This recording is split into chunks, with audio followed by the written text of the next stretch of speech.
آپ کو پتہ ہے کہ وہ بھی بہت ہی پیارے بڑے ہینڈسم اینکر ہیں، پاکستان کے سب سے زیادہ ہینڈسم اینکر ہیں، بس ذرا اسٹیبلشمنٹ کی قربت میں رہتے ہیں اور بہت دیر سے ان کی اتنی قربت میں چلے گئے ہیں کہ خود کو ہی انہوں نے مٹا لیا ہے بیچاروں نے. وہ بھی حالانکہ کسی زمانے میں بڑے ہی خواب لے کر آئے تھے جمہوریت کے، فریڈم آف سپیچ کے، رول آف لا کے، لیکن بس پھر چلتے چلتے اتنا دور نکل گئے کہ اب تو کئی دفعہ وہ خود کو بھی میرا خیال نہیں پہچان پاتے. بہرحال ان پر بات بعد میں کریں گے. فی الحال وہ بھی عمران خان کو بار بار مشورہ دے رہے ہیں کہ پلیز ڈیل لے لو، پلیز ڈیل لے لو،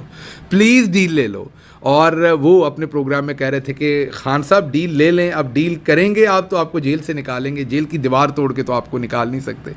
یہ اسٹیبلشمنٹ کی بہت ایک آپ یہ کہیں کہ ان کی اتنی بڑی ڈیزائر ہے، ان کی وش ہے جو آخری نہیں ہوتی. آپ کہتے ہیں کہ مرنے سے پہلے آخری خواہش، وہ والی جیسے سب سے بڑی خواہش ہوتی ہے نا، ویسی خواہش ہے کہ جیسے ہم نے پورے تمام کے تمام پولیٹیکل لیڈرشپس کو بزدل، کرپٹ، انکمپیٹنٹ، جو حب الوطنی سے بالکل آری را کے لیے کام کرنے والے، کریکٹر اسیسینیشن ان کی، مذہب سے دوری ان کی، یہ تمام چیزیں پینٹ کرتے تھے. عمران خان کے خلاف کچھ نہیں کر پائے تو اب عمران خان ہم سے ڈیل کر لے اور بزدل ہو کر نکلے جیل میں سے، اور یہ پھر ہماری فتح ہوگی. اس کے اوپر اسٹیبلشمنٹ ڈیسپریٹ ہے. خواجہ آصف کے بیان دیکھیں، انصار عباسی صاحب کا تجزیہ دیکھیں، اور اب آپ کامران شاہد صاحب کی التجائیں دیکھیں کہ پلیز یاد کیجئے میں نے جولائی 2023 میں ڈیلس ٹیکسس،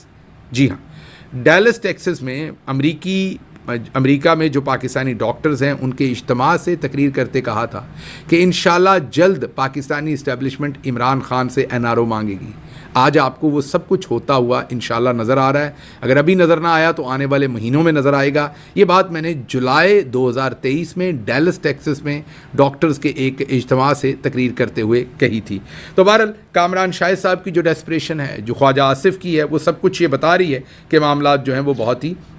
دگرگوں ہو رہے ہیں. اگلی خبر کوئکلی آپ کے سامنے رکھتے ہیں کہ پنجاب کے وزیر بیت المال سہیل شوکت بٹ کے گھر میں کنڈے سے بجلی چوری ہو رہی تھی. اس کے اوپر تفصیل سے ہم پنجابی ویلاگ میں بات کریں گے. یہاں ایک اور خبر دینی ہے کہ آپ کو پتہ ہے کہ نشتر میڈیکل کالج میں ڈائلسس کے دوران مشینوں کی پراپر صفائی نہ ہونے کی وجہ سے 30 کے قریب غالباً لوگوں کو ایڈز منتقل ہو گئی تھی بیچاروں کو، ان میں سے کسی کی وفات بھی ہوئی تھی. اب اس پر جب کارروائی شروع ہوئی ہے تو وائس چانسلر کی حمایت میں ہاسپٹل کے 31 فیکلٹی ممبران، جو کہ ظاہر ہے پروفیسرز ہوں گے، ڈاکٹرز ہوں گے، انہوں نے استعفیٰ دیا ہے. سارے معاملے کو بھی بہت سنگینی سے دیکھنے کی ضرورت ہے، بہت تدبر سے دیکھنے کی ضرورت ہے، اور میری اس میں مشورہ ہوگا کہ اس میں بیوروکریسی کو ڈاکٹرز کے اوپر نہ چھوڑا جائے، کیونکہ بیوروکریسی تو اپنے طرح سے ڈیل کرے گی. اس میں جو سینئر ترین ڈاکٹرز ہیں پاکستان کے اندر، ریٹائرڈ پروفیسرز ہیں یا ریٹائرڈ وائس چانسلرز ہیں جن کی انٹیگریٹی امپیکیبل ہو، ان کو ایک کمیٹی بنائی جائے، ان کو اس میں بٹھایا جائے اور وہ تمام چیزوں کا جائزہ لیں اور پھر وہ کوئی فیصلہ صادر کریں. ڈاکٹرز کو، پروفیسرز کو، ججز کو، جو پڑھے لکھے پروفیشنز ہیں نا، انہیں اتنا آرڈرلی ٹریٹ نہ کیا کریں. اس طریقے سے معاملات بالکل بہت بڑا سانحہ ہے، اور میں کہہ رہا ہوں کہ اس کے اوپر ڈسپلنری کارروائی یا جو بھی کارروائی ہونی ہے وہ ضرور ہونی چاہیے، لیکن اس میں جو پروفیسرز ہیں، جو پڑھے لکھے لوگ ہیں، ان کی جو ڈگنیٹی ہے اور ان کی جو رسپیکٹ ہے، انٹیگریٹی ہے، اس کو مد نظر ضرور رکھنا چاہیے. مجھے یہاں سے اجازت دیجیے. اللہ آپ کا حامی و ناصر ہو. پاکستان زندہ باد.